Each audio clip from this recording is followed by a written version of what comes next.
a visão do templo e do milênio. Esse é o tema da lição, a lição número 11, que a gente tem que entender, tem que fazer um contexto. Primeiro vamos para o contexto do trimestre. O trimestre, ele está falando das profecias do profeta Ezequiel. Então, todo o livro de Ezequiel, esse trimestre, ele vem falando sobre isso. Inclusive, o tema do trimestre é a justiça divina. E aí, o livro de Ezequiel vai tratar isso. Só que chega uma parte da justiça de Deus colocada no livro do profeta Ezequiel, que Deus ele muda. Vocês vão reparar que Deus muda um pouco a forma de falar, porque antes ele fala o motivo da destruição. Um dos motivos, a lição fala, que a glória de Deus foi porque veio a destruição, porque a glória de Deus já tinha saído da cidade. Esse é um motivo. Outro, porque havia abominação no local sagrado. Os irmãos teve uma lição que falou isso. Então, o livro do profeta Ezequiel esclarece o porquê que Deus deixou a destruição acontecer em Jerusalém. O porquê disso. Só que chega numa parte do livro que aí você vai ver Deus falar de outra forma. Porque, como aconteceu a destruição da cidade de Jerusalém e do templo, a gente vai ver que o ânimo do povo desfalece. O povo mesmo declara, lá em Ezequiel 37, fala que o povo diz que eles são como árvore cortada, que eles se sentem como cortados por ele. Então, o sentimento do povo vai fazer com que Deus dê uma nova mensagem, que é uma mensagem que dá esperança. Quer ver? A da aula passada foi sobre Ezequiel 37, a visão do vale de ossos secos. E naquela lição falou que aquela visão era a restauração da nação de Israel. Ou seja, como que Deus ia restaurar Israel de novo. Por que Deus estava dando essa palavra para Ezequiel? Para animar o coração do povo. Não fica melhor você vir para a casa de Deus se você tiver uma palavra de esperança sobre a sua vida? Não é melhor assim? A gente saber que, olha como o mundo está, olha como está acontecendo agora. E você saber que em breve Jesus virá arrebatar a sua igreja, que em breve o reino dele vai ser estabelecido. Isso não dá esperança para a gente? É isso que Deus estava fazendo com o povo de Israel. Ezequiel já estava mais de 12 anos no cativeiro, e ali Ezequiel falando que veio a destruição, que o templo foi destruído, e agora Deus vai dar para Ezequiel mais uma visão. Essa visão do retorno da glória. Aqui está falando aqui, o tema da lição é a visão do templo e do milênio. Amém? Isso é o contexto da lição. Eu vou daqui a pouco falar o contexto histórico para a gente. Vamos aqui na introdução. A introdução, acompanhe comigo aí na sua lição. Depois das visões dos diversos discursos contra o templo e contra a cidade de Jerusalém, em Ezequiel, os oráculos divinos substituem ameaças e castigos por bênçãos futuras. Viu o que a gente falou? Agora, ameaça e castigo, agora Deus muda, agora é bênção futura. Estudamos na lição passada a restauração espiritual de Israel, que o profeta anunciou para um futuro distante. Um futuro distante do profeta Ezequiel, mas para a gente está bem próximo. Vamos lá. Veremos a partir de agora o epílogo da revelação de Ezequiel. É longo e ocupa os capítulos 40 ao 48, mas o registro da volta da glória de Deus aparece depois da descrição do templo, sendo parte das promessas divinas de restauração. Ou seja, a visão que Ezequiel está tendo, que é do retorno da glória de Deus para o templo, é uma visão, é um grande anúncio de restauração. E a gente vai ver isso agora. Eu vou passar para os irmãos um contexto histórico. Então, no contexto da lição, após a restauração, que é marcado pela profecia do Vale de Ossos Secos, vem o retorno da glória. Vamos para o contexto histórico dessa lição. Lembra que na lição passada falou da restauração espiritual? E na lição passada, a lição dava a entender que a restauração espiritual, ela falava isso, né? Seria com a nação de Israel. Ela seria restaurada politicamente, né? Uma restauração ligada à terra, ou seja, Israel volta para a terra. Na visão do Vale de Ossos Secos, são duas profecias de Ezequiel, né? Para que cada osso se junte ali. Então representa a restauração política de Israel, voltou para a terra. E quando se daria a restauração espiritual? Quem lembra? Quando seria essa restauração espiritual? Os irmãos lembram que eu gosto de fazer pergunta, né? Quando que seria a restauração espiritual? Porque nesse momento Israel não foi restaurado espiritualmente. Nós sabemos que Israel voltou para a sua terra, mas ele ainda não é restaurado espiritualmente. Mas vai haver um momento da restauração espiritual. Eu vou passar para os irmãos, mas se alguém tem algum palpite aí, quer dar uma arriscada aí? Se quiser, fica à vontade. O momento, você deve saber pela história, pela escatologia, aqui a gente entra na escatologia, que vai haver um momento chamado vida em glória do Senhor Jesus. Quem já ouviu falar disso? Não é verdade? Então começa a tribulação assim. Nós, arminianos, acreditamos que a grande tribulação começa com o arrebatamento da igreja. A igreja é arrebatada, e aí começa a manifestação do governo do anticristo, e aí são 7 anos de grande tribulação. A gente entende dessa forma. Esses 7 anos de grande tribulação, até mesmo os calvinistas, os arminianos, todos nós entendemos que será exatamente isso, 7 anos de grande tribulação. No final dos 7 anos, o anticristo que vai fazer guerra,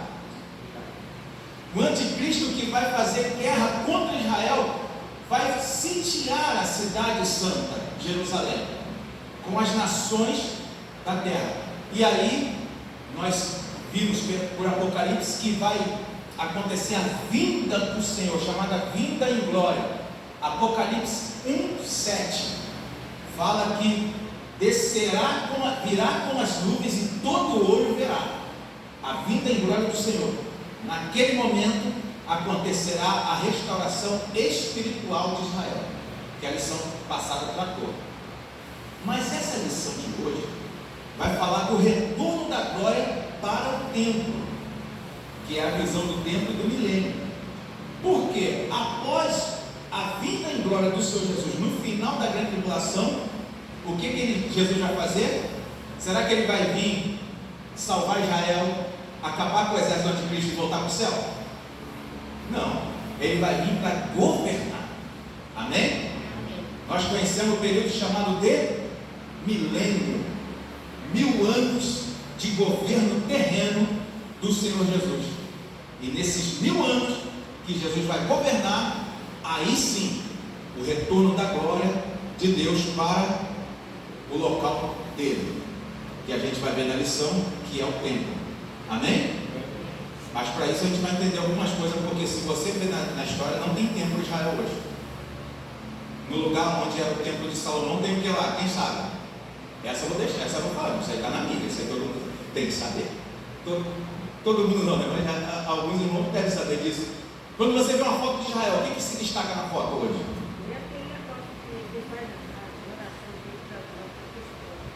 Tem um negócio redondo, dourado. É bem desse jeito que a missionária escreveu. Você olha na foto, todas as construções parecem ser de pedra, né? Ali dentro, mas tem aquele domo dourado, é chamado domo da rocha.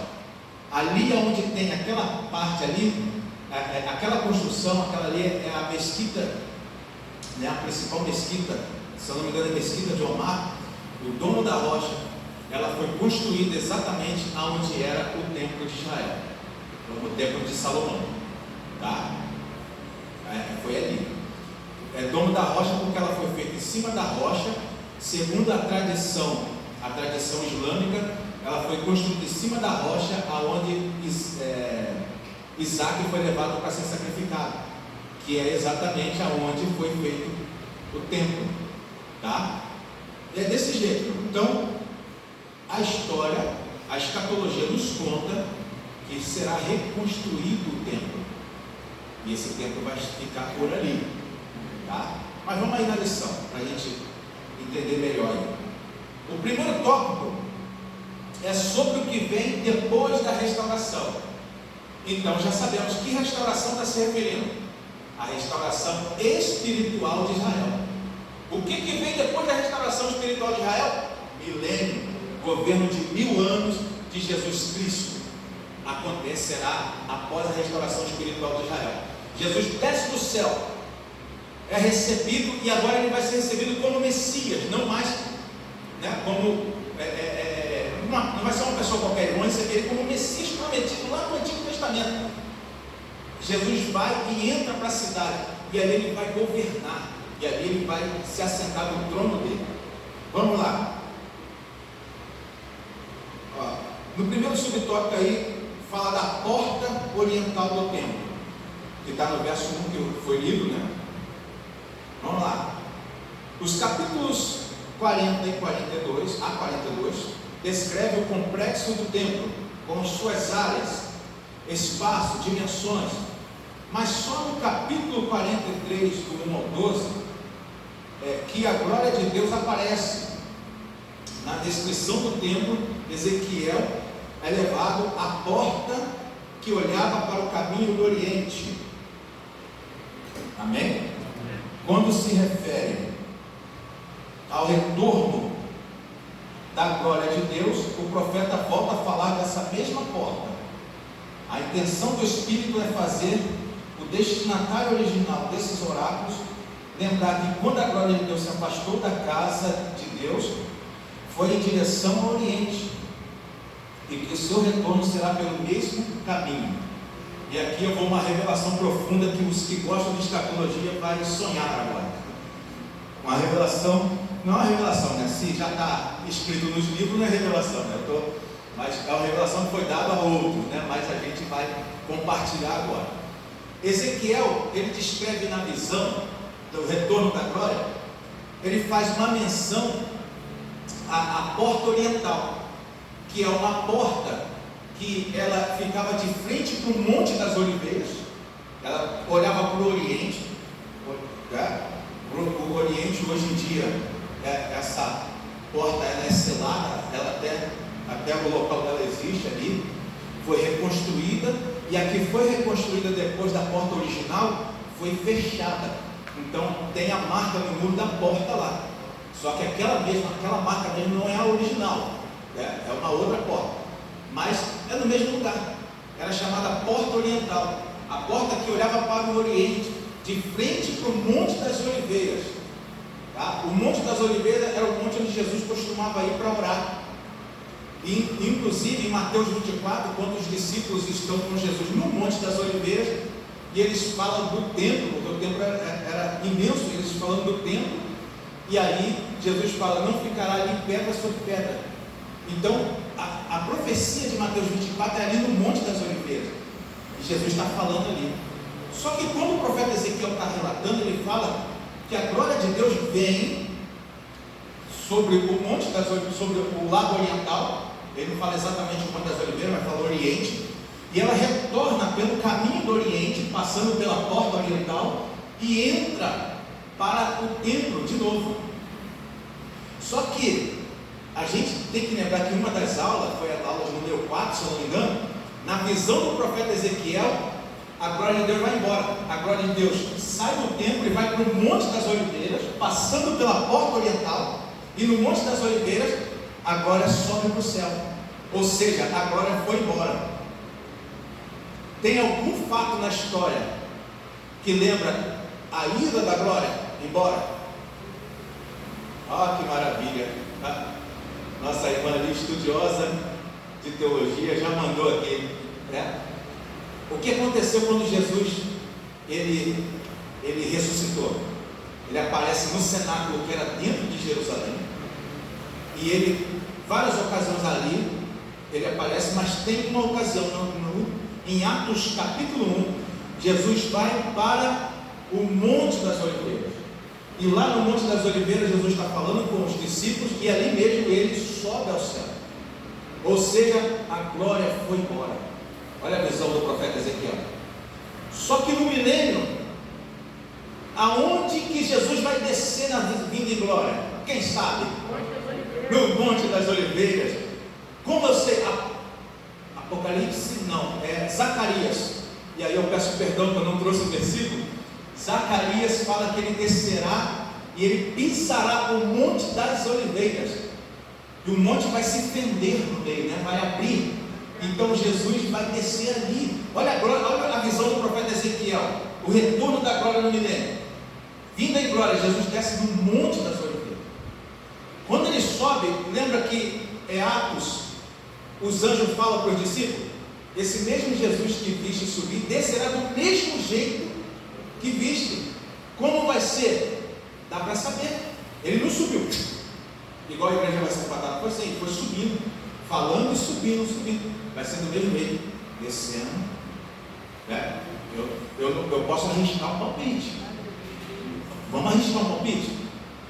O exército do anticristo cercando Jerusalém. Inclusive, em algum momento desse aí, a capital de Israel vai passar para Jerusalém, que hoje não é, hoje é Tel Aviv.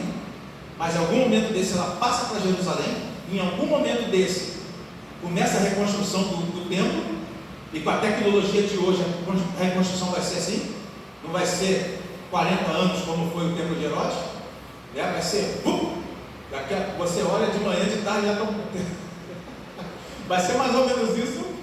E aí, segundo a escatologia, ele vai, o anticristo cercando Jerusalém, e uma estrela aparecendo no céu, um brilho mais forte que o sol, tá?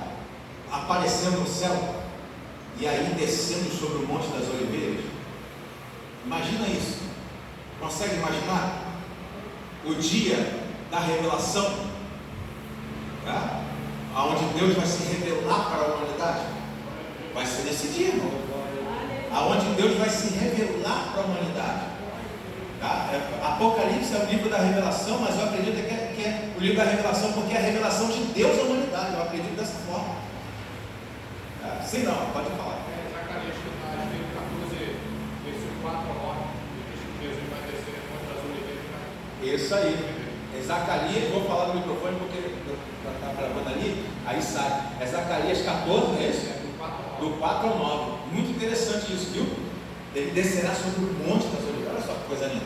E é o retorno da glória da visão de Ezequiel. Olha aqui, né? O retorno da glória da visão de Ezequiel vai ser nesse momento. Continuando então, aqui 3 observações. Vamos ver aqui essas observações. Vamos lá, observe 3 observações importantes no subtópico 2. Observe que a glória de Deus vinha do caminho do Oriente. Quando Ezequiel recebeu a incumbência de anunciar a destruição do templo e a queda da cidade de Jerusalém, ele viu o afastamento da glória de Javé para o ocidente, para o Oriente, como sinal de sua retirada do meio do povo.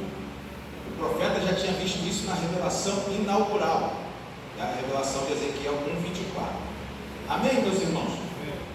Então, somente isso daqui. Vamos passar para essa parte aí, o 3. Reminiscências.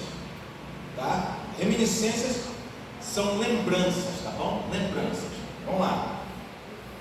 Esse verso 3 que está aí é referente à profecia de Ezequiel no verso 3. A comunicação profética e a estrutura dos discursos continuam na mesma forma da atividade profética de antes. Ou seja, o profeta é levado em espírito. Ezequiel compara essa visão com a sua primeira experiência como profeta. Lá em Ezequiel 11 e também 8 verso 3. Né? Estudamos na lição 4 que a glória de Javé se retirou do templo de Jerusalém como sinal da retirada de sua presença no meio do seu povo. Depois de 14 anos da destruição da cidade santa, Ezequiel foi levado de volta em visão para Jerusalém, no ano 25º do nosso cativeiro. No princípio do ano, no 15º dia do mês. É Ezequiel 40, o verso 3. Amém? Tá? Então isso aqui, reminiscência é o que? Está lembrando, são lembranças, tá? Lembranças do que aconteceu no passado. Ou seja, para não precisar descrever de novo. Por isso que o profeta vai falar assim, no verso 3. O que ele fala no verso 3 aí da leitura bíblica em classe? Ó, o aspecto da visão que vi era como da visão que eu tinha visto quando vim destruir a cidade, e eram as visões como a que vi junto ao rio Quebar, e caí sobre o meu rosto. Ele está lembrando, olha, essa visão que eu estou tendo agora é igual àquela que eu tive no começo. Aí o pessoal que recebeu o livro escrito de Ezequiel, não, então é a mesma coisa, só isso.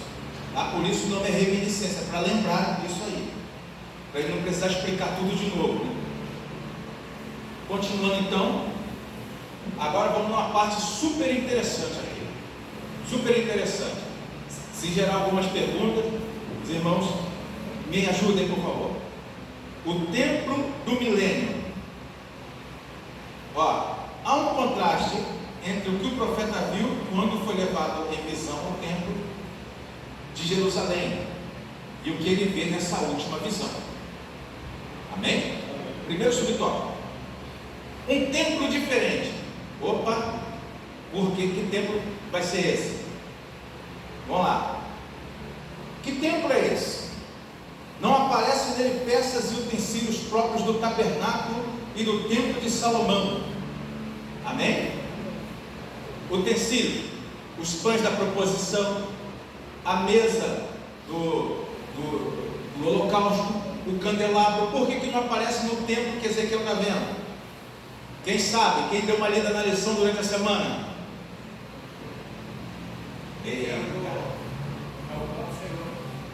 É porque aqueles utensílios faziam referência, né? A gente até fala a Jesus, mas ele fazia referência ao Messias. E aí, como a gente entende que o Messias é Jesus, a gente fala que ele fazia referência a Cristo, né? Mas você vai ver que os utensílios ali faz uma referência ao Messias para Israel. E aí a gente, só que agora é o milênio, não há mais necessidade dessas referências. Por isso esses utensílios não aparecem agora. Amém? Não aparece nem a arca, né? Nesse templo não tem nem a arca. Aqui está, podemos enumerar alguns, como a arca da aliança, o altar de ouro, do incenso, o candelabro, ou o castiçal, a mesa dos pães da proposição. Se eles não têm mais nenhum valor para o templo de Jerusalém, por que eles sumiram? Por que não tem mais hoje? Uma pergunta interessante. Por que não temos mais a arca? Pensa aí, quem pode responder? Não, vocês dois não valem. Manoel não vale. Nosso irmão ali,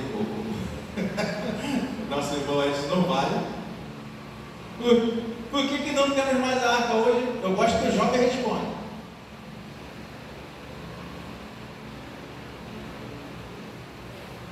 Se a arca era tão importante, né? Por que não tem arca hoje? Quando a gente pensa em templo de Jerusalém, o que sobrou daquele templo que está lá em Jerusalém até hoje? Que aí eu vou falar por que não tem a arca. O que sobrou do templo de Jerusalém, ali perto do Domo da Rocha? Tem uma construção que está de pé desde a época de Jesus, só ela está de pé. Quem sabe? Muro, você falou muro? Muro das Lamentações, está de pé até hoje. Aquele muro foi da época de Jesus, foi Herodes que mandou construir. Por que está até hoje? Perdão, desculpa. Ele está até hoje. E o que acontece lá?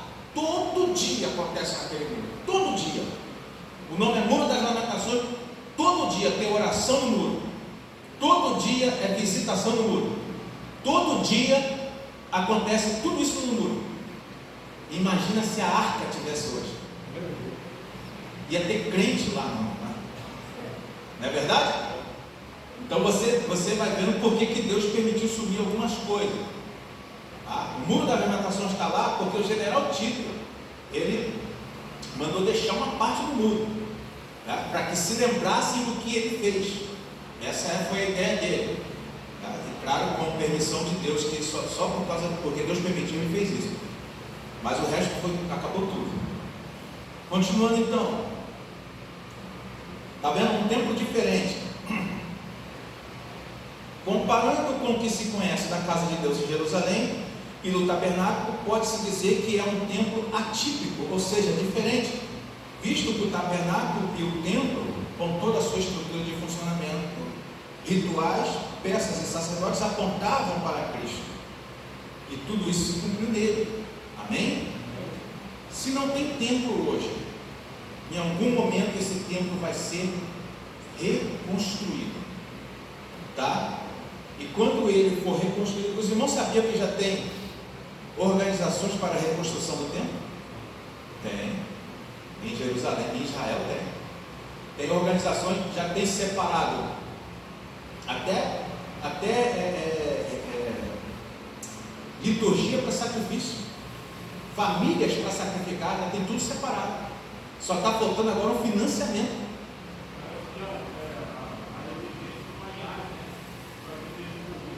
Isso, fizeram pesquisa das linhagens, das famílias levíticas, para poder fazer o sacrifício. Até os tipos de animais, tudo isso já tem previsão. A organização do templo, se você pesquisar na internet reconstrução do templo, você vai ver que há eu esqueci o nome, mas é uma organização, um grupo para a reconstrução do templo. Esse grupo tem ganhado forças, tá? Inclusive governos que apoiam, só que vai chegar um momento que ele vai ganhar cada vez mais força, que esse templo vai acabar saindo do papel. Ele já está no papel. E quando esse templo for colocado, até roupa, tudo, vai ser tudo copiado. E não vai ser difícil não, tá? O camarada da Igreja Universal fez uma cópia lá. Então você vai ver que vai ser tudo copiado. E aí, veja bem, quando esse templo for reerguido, o que você acha que vai acontecer se qualquer menção a uma religião contrária ao islamismo nas proximidades do templo, da mesquita de Omar, já é uma afronta para eles? Imagina se colocar um templo agora do lado. Guerra. Você está entendendo como é que vai ser fácil o anticristo aliciar povos, etnias contra Israel? Vai ser fácil. Vai ser fácil porque a própria presença do templo ali já vai ser como uma afronta. Eles não vão se agradar disso.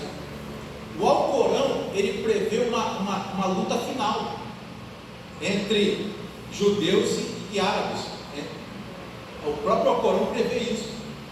Então vai ser fácil para o anticristo fazer esse aliciamento,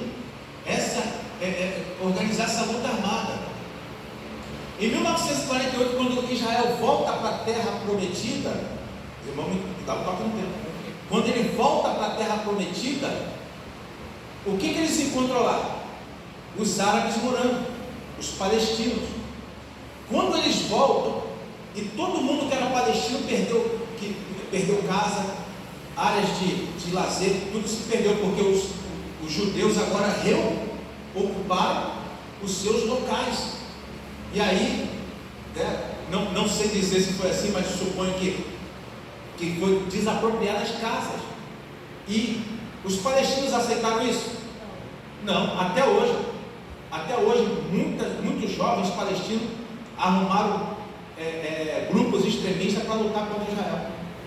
É fácil um jovem palestino entrar para um grupo daquele lá para fazer uma jihad, uma guerra santa contra Israel. Então esses grupos criaram a partir de 1948 por causa do retorno de Israel, e até hoje está lá. Hezbollah, Fatah, né? Hezbollah, Fatah, a própria autoridade nacional palestina, o Estado Islâmico, o Boko Haram, que não é em Israel, mas ele atua também dessa forma contra os judeus. Então você vai ver que são grupos por causa disso daí. E o anticristo vai aliciar tudo isso aí.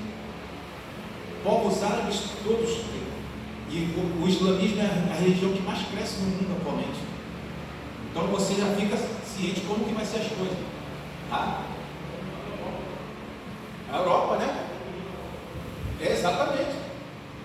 Está se expandindo para a Europa. Aí.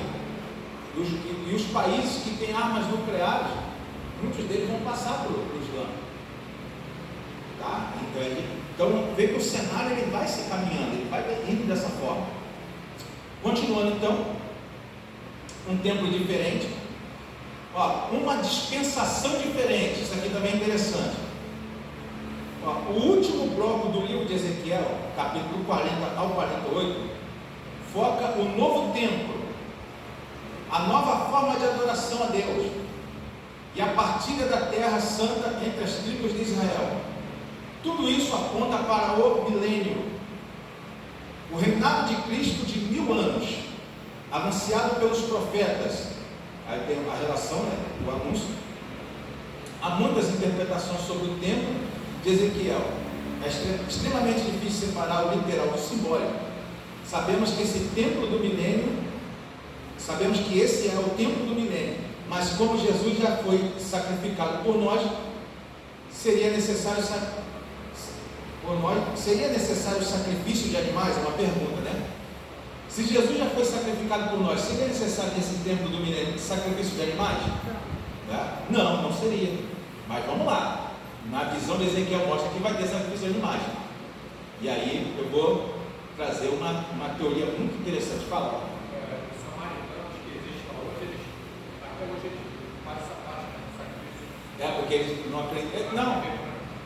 O judeu como um todo, ele não entende Jesus como Salvador. Então não entende o sacrifício de Jesus. Se reconstruir, assim que for reconstruído o templo, vai voltar o sacrifício. Tá? Por exemplo, essa parte que ele não sabe o sábado, para ninguém trabalhar, ele tem lá ainda, né?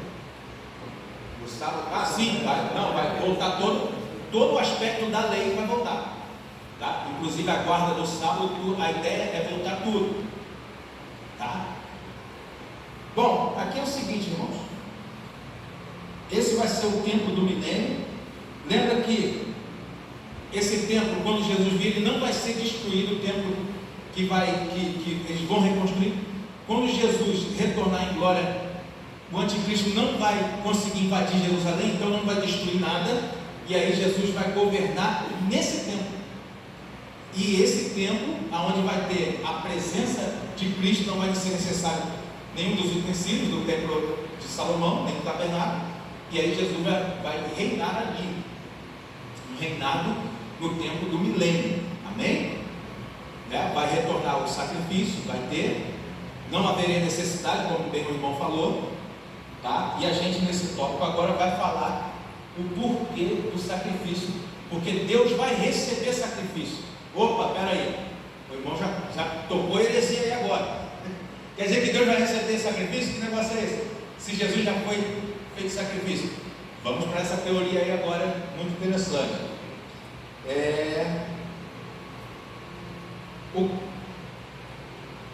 Eu estou no 2, né? Vai ser no 4. Tá, então vamos a gente passa o tópico 3, vamos para o tópico 4. Como explicar os sacrifícios no milênio? Vai ter sacrifício no milênio e Deus vai receber sacrifício no milênio. Opa, vamos lá, vamos entender isso aí. Ó, o ponto mais crucial da visão de Ezequiel é a descrição dos sacrifícios. No sistema levítico, visto que o Senhor Jesus já cumpriu toda a lei, tornando sem efeito a eficácia do modelo mosaico. O modelo mosaico é um modelo de sacrifício, né? Trazer sacrifício em holocausto.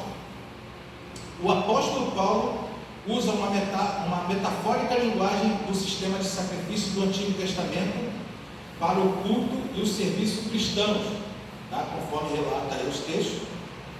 Mas existem diversas explicações para o sacrifício no milênio em Ezequiel. Uma delas, e a principal, considera o sacrifício como literal, como memória do sacrifício de Cristo, assim como a ceia do Senhor será celebrada no reino do meu Pai, conforme Jesus fala em Mateus 26, 29.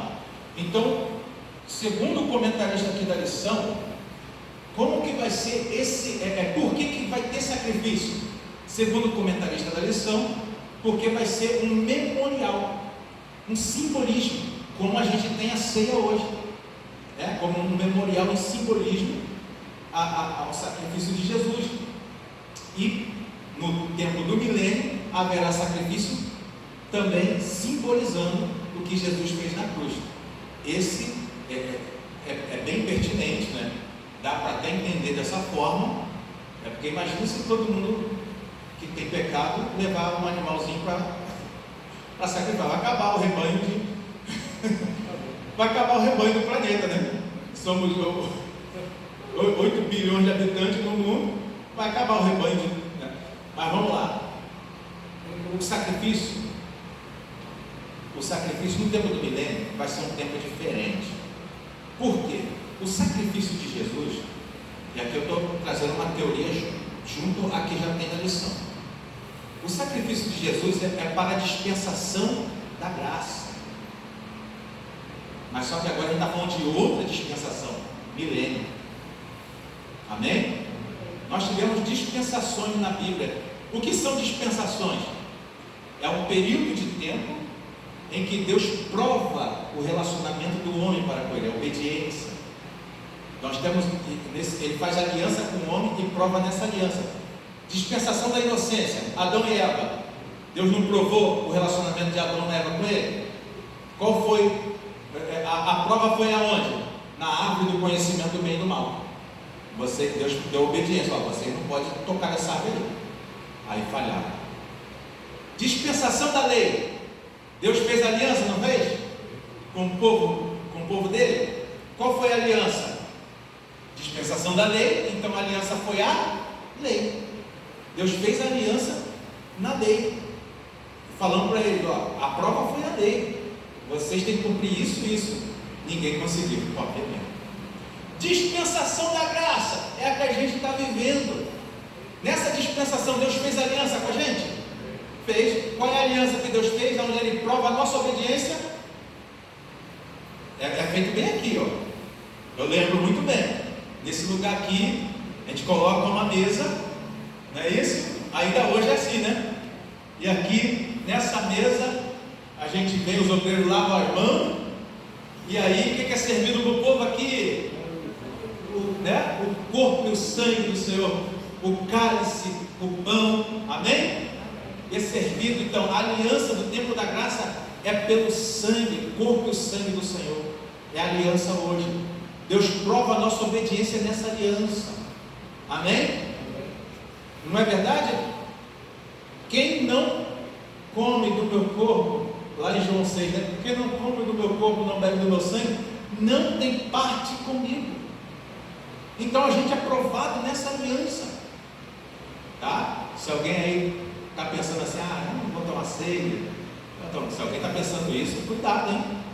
Pode perder a salvação, porque não passou na dispensação, né?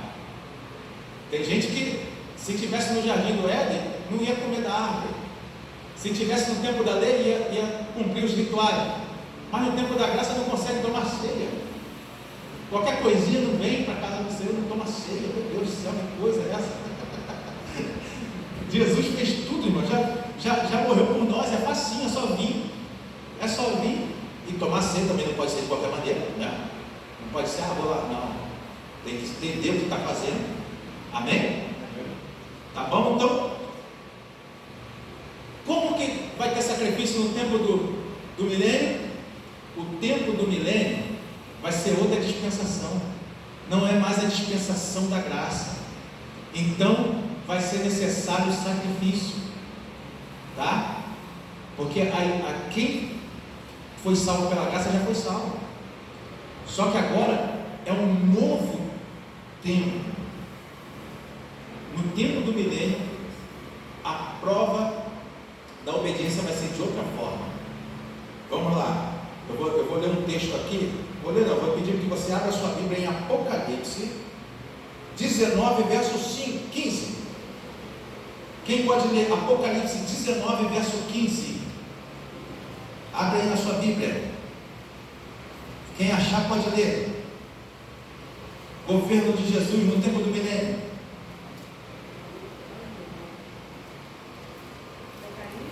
Apocalipse 19, verso 15. Da sua boca saiu uma espada para ferir com ela as nações. E ele regerá com vara de ferro. Eita! E ele mesmo é o que pisa o lagarto do rio, e todo o morro daí com Deus, todo-poderoso. Maravilha! Está descrevendo o governo do milênio. Desse governo, ó, da boca dele sai uma aguda espada, né? Ou seja, todos os reinos da terra, estamos falando de escatologia, milênio, quando Jesus vir e ele começar a governar Israel, todos os reis da terra vão obedecer a palavra dele. Por isso essa parte do texto que fala que da boca dele sai uma aguda espada de 2 fios, não é isso? E fala que ele regerá. Como é que vai ser como é que ele vai reger as nações? Com vara de ferro. Sabe o que é com vara de ferro? Significa? Com rigor. Então você vai ver que não é mais tempo da graça. Opa! Viu? Não é mais tempo da graça, é tempo igual da lei. É com rigor. Né? Fala que aí, na visão que está sendo escrito para João, fala que ele é quem pisa o lagar da ira de Deus, porque está falando do final da grande tribulação. Está falando que ele mesmo é quem vai fazer o juízo na grande tribulação, e aí ele virá para governar os povos. Então, no tempo do milênio, vou fazer perguntas interessantes agora. Ele vai governar com rigor, e a pergunta muito boa, qual é essa? Vai ter pecado no tempo do milênio? O irmão falou que sim. Vai ter? Não vai ter? Vai ter pecado. Porque não haveria necessidade de um governo com vara de ferro se não fosse ter pecado. Não compreenderam? Vai ter gente no inferno no tempo do milênio. A única diferença é que Jesus vai estar no governo literal, governo físico, lá em Israel, aonde todas as nações da terra vão ter que prestar contas das suas atitudes. E a igreja onde vai estar? No tempo do milênio, no texto sagrado fala que Jesus virá com os seus santos. Então, a igreja vai estar governando com Jesus em Jerusalém, no tempo do milênio. Amém? Alguém tem vontade de ir a Jerusalém? Eu tenho. Vai, fica tranquilo que você vai para lá de algum jeito pronto.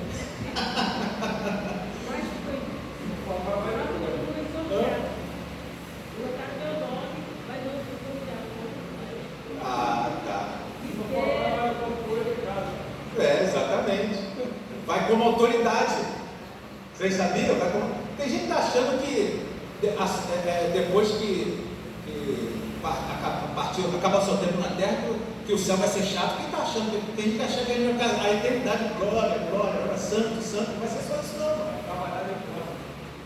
Vai ter trabalho. O trabalho é bênção, tá? O trabalho não acaba não. O trabalho é bênção.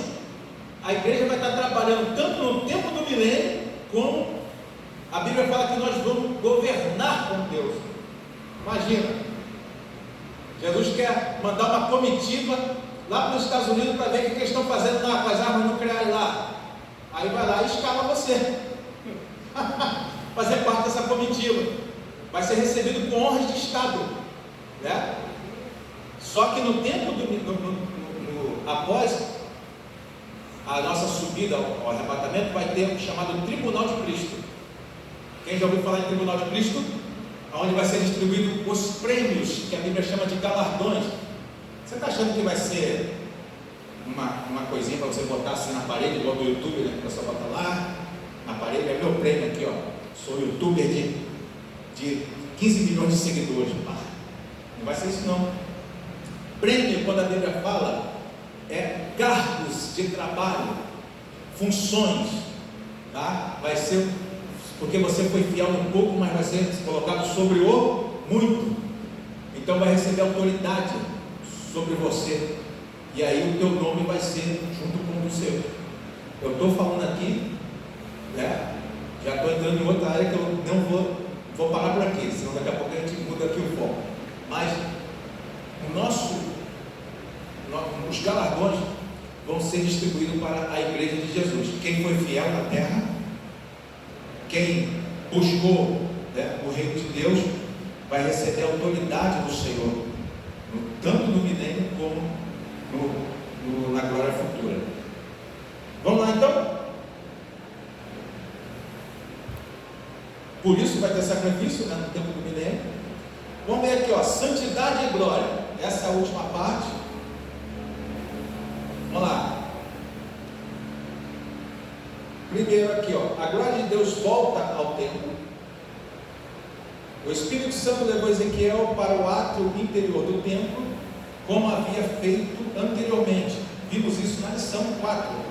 Mas nessa ocasião a situação do templo e dos seus adoradores era de completa apostasia, com práticas abomináveis. Dessa vez o profeta viu que a glória do Senhor encheu o templo, ou seja, o retorno. O que vai acontecer quando Jesus vir em glória e entrar na cidade? Para qual local ele vai? Aonde ele vai ficar? O texto de Ezequiel, aqui na leitura bíblica em classe, fala que, deixa eu ver se eu acho a leitura bíblica em classe, a parte, ó,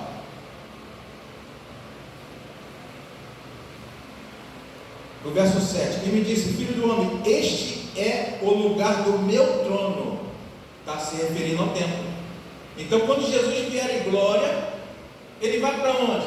Ele não vai para Tel Aviv, ele não vai para os aposentos do presidente que tiver na ocasião, não vai para um lugar nenhum, ele vai para o lugar dele, o templo. Amém? É para lá que o Senhor vai. Então é de lá do templo que ele vai reinar. Quem sabe disso além de nós aqui? O próprio Satanás. Satanás vai levantar um homem chamado homem do pecado, que a Bíblia fala, que chama de anticristo. Sabe qual vai ser uma das coisas que o anticristo vai querer fazer? Porque ele tenta imitar Deus. Ele vai querer reinar no templo que vai estar em Jerusalém. Essa vai ser uma das propostas dele, de reinar naquele templo. Como os judeus não recebem ninguém que assume a autoridade de Deus, eles não aceitam isso, aí vai ser rompida a aliança com o anticristo naquele momento, porque para que o anticristo se estabeleça na terra, vai haver uma aliança inicial com Israel, mas essa aliança vai ser rompida porque ele vai querer governar no templo de Deus, que vai ser reconstruído em Jerusalém. E o judeu nunca vai aceitar isso. O judeu não aceita, mesmo que eles não tenham restaurado ainda a glória espiritual, não houve a restauração espiritual, mas eles não vão aceitar que ninguém governe no novo templo, porque o novo templo que eles vão fazer é para Deus. Amém? E aí vai ser rompida a aliança. Então o anticristo vai fazer guerra. Só que quando Jesus vier salvar Israel, ele, naquele dia, vai acabar o ateísmo, e naquele dia eles vão receber Jesus no templo. Amém? Apocalipse, abre aí, Zacarias, e outro irmão abre Apocalipse 1:7. E abre Zacarias 14, que o nosso evangelista Edson falou. Zacarias 14, versos do 1 ao 4, é isso, Barão? Do 4 ao 9. Abre aí, Zacarias 14, do 4 ao 9. Um irmão lê Zacarias 14 e depois outro irmão lê Apocalipse 1, 7. Vamos entender uma coisa aí sobre essa vinda de Jesus em glória.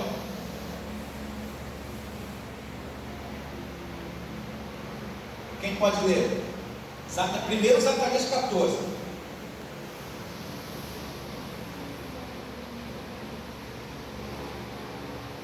Vou abrir aqui então, vou ler, hein? Não, já começaram a ler?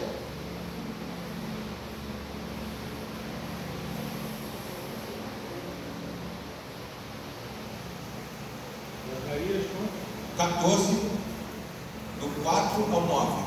Mas não lê todo aí não, só o verso 4, se eu não me engano aqui. 4 e 5. 4 e 5? Isso. Zacarias 14, versículo 4. Naquele dia ele ficará de pé no Monte das Oliveiras, a leste de Jerusalém. Então um grande vale que correrá do leste para o oeste dividirá o Monte das Oliveiras em dois. Metade do monte se afastará para o norte e a outra metade para o sul. Versículo 5.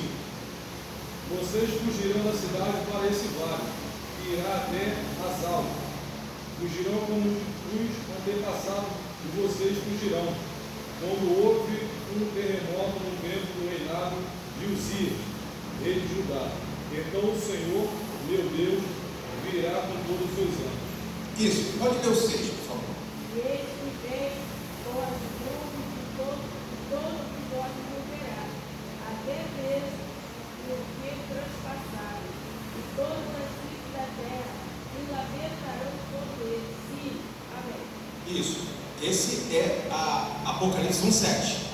Leu Zacarias 14, 6. O 6. Daquele dia em diante não fará mais frio, nem haverá geada. Zacarias 14, 6. Tem uma tradução aqui bem diferente, é verdade? Não, a palavra transpassaram está aí também. O versículo 6 está assim: daquele dia em diante não fará mais frio, nem haverá geada. Então não está nesse texto. O texto de Zacarias fala que todos verão a glória dele. Não é nessa passagem aí que está essa parte, embora ela fale do Monte das Oliveiras. Mas fala que ele virá e todos verão a sua glória, e todos que o transpassaram. E essa mesma palavra está em Apocalipse 1,7, que fala que todo olho verá, até mesmo aqueles que os transpassaram. Então, a palavra transpassaram está nos dois textos, que falam da vida e glória, e tem outra palavra que está também, fala que eles se lamentarão. Então, eles vão chorar quando vir Jesus vindo em glória. Por que eles vão chorar? Isso aí. As duas palavras, eles vão se lamentar e fala de transpassar, né? Por que eles vão se lamentar? Por que eles vão chorar? Inclusive o texto de Zacarias fala que eles vão chorar como se chora pelo unigênito. Por que isso? Quando eles receberem Jesus, Jesus hoje não tem marca dos socos que tomou quando foi crucificado, nem da chicotada, porque ele não tem essas marcas. O corpo dele foi glorificado, foi transformado e glorificado. Então ele não tem marca dos inchaços, dos hematomas, não tem marca, né, da coroa de espinho, mas ele tem duas marcas que fala que tem duas marcas no corpo dele para representar o que ele sofreu. Não lembra que marcas são essas? Marca dos cravos nas mãos, e tem mais uma. lado aberto. Ele tem essas duas, essa está com ele até hoje. Inclusive ele fala para Tomé, né? Depois de ressuscitado, eles não reconheceram, por quê? Porque está diferente, está transformado, não tem como reconhecer de primeira. Eles não reconheceram Jesus, mas quando Jesus mostra as marcas, para Tomé, Tomé, toca aqui, ó, lado aberto aqui, toca nas minhas mãos. Então quer dizer, ele tem as marcas até hoje. E se eu perguntar por quê, é fácil saber, porque na época não tinha celular para tirar foto, então ninguém fez foto dele. Como é que você vai reconhecer Jesus? O lado aberto e as marcas na mão. Quando você vir ele no dia que se encontrar com ele, para saber que é ele mesmo. Não é igual o de Hollywood, né? Olhos azuis, não é igual aquele, é diferente. Você vai reconhecer pelo lado aberto, pelas marcas na mão. Quer saber de uma coisa curiosa? Como é que um judeu reconhece aqueles que eles chamam de impostor? Como é que eles sabem? Eles chamam o Cristo católico e protestante, né? Eles chamam de impostor. Eles acham que os discípulos inventaram que Jesus, que foi crucificado, era o Cristo. Eles acham isso, que esconderam o corpo e falaram que ele ressuscitou. Isso aí está lá na Bíblia, fala isso. Então, como é que eles sabem de Jesus? Aquele que foi crucificado. Só que quando eles vierem no retorno dele em glória, vão se encontrar com o Messias, porque ele veio uma luz do céu, exatamente, livrar, porque é assim que é a profecia da vinda do Messias, livrar contra os inimigos. Ele vai vir uma luz no céu. Quando as autoridades de Jerusalém foram se encontrar com ele no Monte das Oliveiras, a quem que eles vão encontrar? Um homem com as marcas na mão e o lado aberto. Eu falo da arrepiou, imaginando o encontro. Vale um glória para ele? Aleluia. Vale um aleluia para o Senhor? Aleluia. Aí vem a lamentação, muito bom. Por que que eles vão chorar, irmão? Nós crucificamos ele, olha só. A Bíblia diz que vai ser um choro amargo. E uma coisa, sabe como é que o judeu chora? Já viram um judeu chorar de lamentação? Batendo no peito, jogando terra para o alto, sobre a cabeça, se curvando. É choro de dar gritos. Por isso o texto fala: eles verão aquele a quem transpassaram, e todos se lamentarão sobre ele. Todos. Porque vão ver, nós crucificamos ele. Essa passagem está em Zacarias também, 12. É o texto que eu estava tentando lembrar. É 12, qual verso? 10 a 12. Capítulo 12, né? Do 10 ao 12. Do 10 ao 12. Então, é o texto de Zacarias mesmo. Mas agora já não vamos ler, mas é isso aí, tá? Só para registro. É o texto de Zacarias 12, versículos de 10 ao 12, e o texto de Apocalipse 27. São as duas principais referências que falam sobre o reencontro com ele. Amém, irmãos? Eu vou para a última parte aqui, irmãos, porque eu gosto de falar e a hora vai embora com isso, né? Então vamos do tempo do milênio, vamos para essa parte muito interessante agora que fala sobre santidade para sempre. Os versos 8 e 9 da profecia falam que a santidade dele estará em torno, né? Vou ler aqui, ó. Assim como a idolatria foi erradicada definitivamente do meio do povo de Israel durante o exílio na Babilônia, do mesmo modo todas as abominações de prostituição desaparecerão do meio do povo. Será o lugar do trono de Deus e da planta dos seus pés. Verso 7. A santidade de Javé é um dos seus atributos mais solenizados nas Escrituras. 1 Samuel 2, verso 2. Amém? No tempo do milênio, olha o que vai acontecer. Deixa eu ver se está aqui. Vou ler aqui, ó. Está aqui, ó. A santidade de Javé Já lemos agora. E no milênio, nunca mais entrará coisa impura na cidade santa, conforme Isaías 52:1. Isso porque esta é a lei da casa, sobre o cume do monte Moriá, tá? Todo o seu contorno em redor será santíssimo. O que vai acontecer?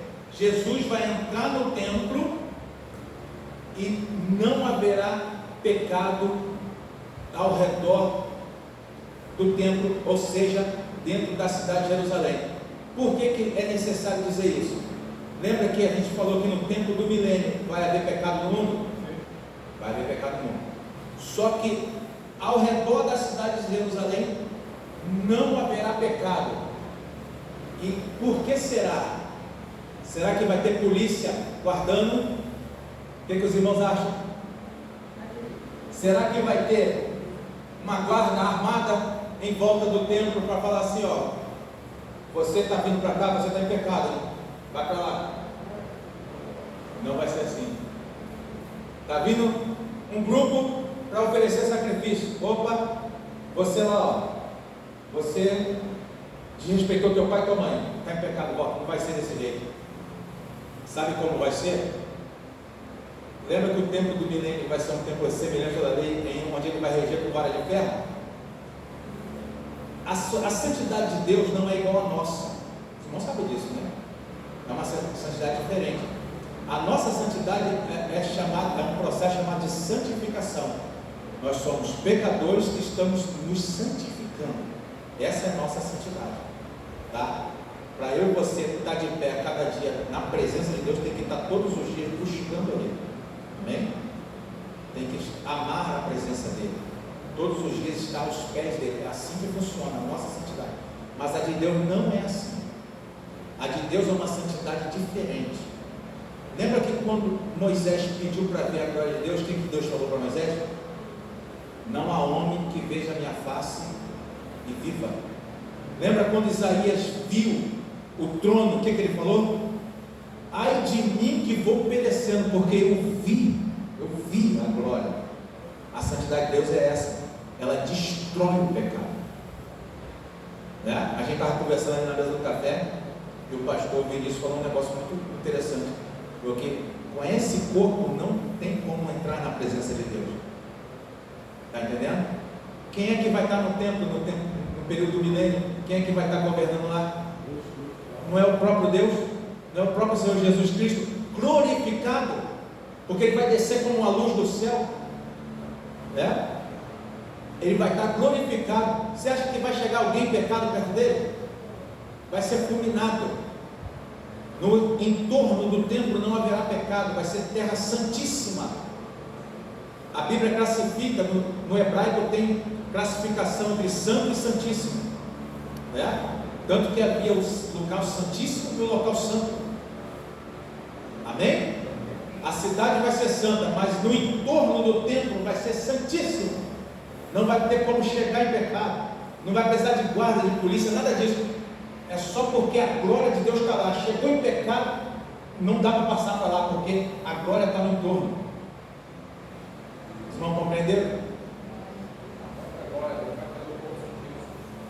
A própria glória vai repelir o pecado. Sabe como é que é um exemplo de santidade de Deus? Pega uma vela num dia que falta luz, pega uma vela e acende e vai andando pela casa. Por acaso a escuridão da casa apaga a vela? Não. Você vai com a vela e ela vai levando a luz, vai indo e afastando a escuridão. É assim que é a santidade de Deus. Ela afasta o pecado, vai embora, a glória vai chegando e o pecado vai indo.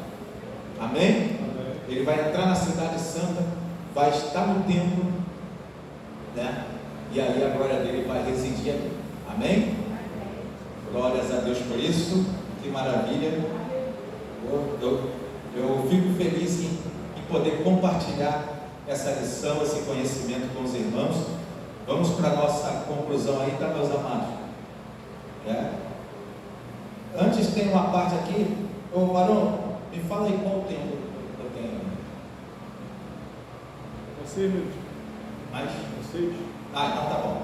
Então a gente pode ir para a nossa conclusão, tá? Para a gente fechar essa lição. O ventilador abençoado tirou a minha página, mas já achei de novo. Vamos lá. Conclusão então. Vocês viram que eu pulei a parte aqui, a santidade, a identidade do guia celestial? Eu pulei essa parte de propósito, tá? Mas esse guia celestial que está falando na visão de Ezequiel é o próprio Deus. A lição trata assim. Só que nós sabemos que é o Senhor Jesus, que é Deus. Ele vai entrar ao templo e ali Ele mesmo vai reinar. Tá bom? Vamos lá. A conclusão. O chamado de Ezequiel para o ministério dos profetas aconteceu pela visão da glória de Deus. É assim que o livro começa, cuja visão ocupa todo o capítulo 1. Amém? Outra vez ele foi levado em visão para Jerusalém, quando testemunhou as abominações no interior do templo, razão pela qual a casa de Deus foi destruída. O retorno da glória de Deus acontece depois da restauração espiritual de Israel, no novo templo que Deus mostrou a Ezequiel em visão. Amém? Quando Deus começa, o ministério de Ezequiel começa com uma visão. Glória a Deus. E até hoje Deus faz assim na vida de todo mundo, tá? Até hoje é na vida de cada irmão aqui. Você, para começar a obra que Deus deu na tua mão, né? Deus te deu uma visão. Você passa a ver Deus de forma diferente. Nenhum irmão estaria de pé aqui se continuasse vendo Deus hoje da mesma forma que via quando chegou no Evangelho. Ninguém estaria aqui. Nós só estamos aqui porque a gente faz uma visão diferente de Deus. A gente não vê Deus que só quer punir, a gente vê um Deus de misericórdia. E a gente não vê só um Deus de misericórdia como muita gente pensa, né? Mas vemos um Deus de justiça também, que pune o pecado, que não aceita a corrupção. Então a nossa visão de Deus é uma visão diferente, baseada na palavra de Deus. E escola dominical é para crente que gosta da palavra.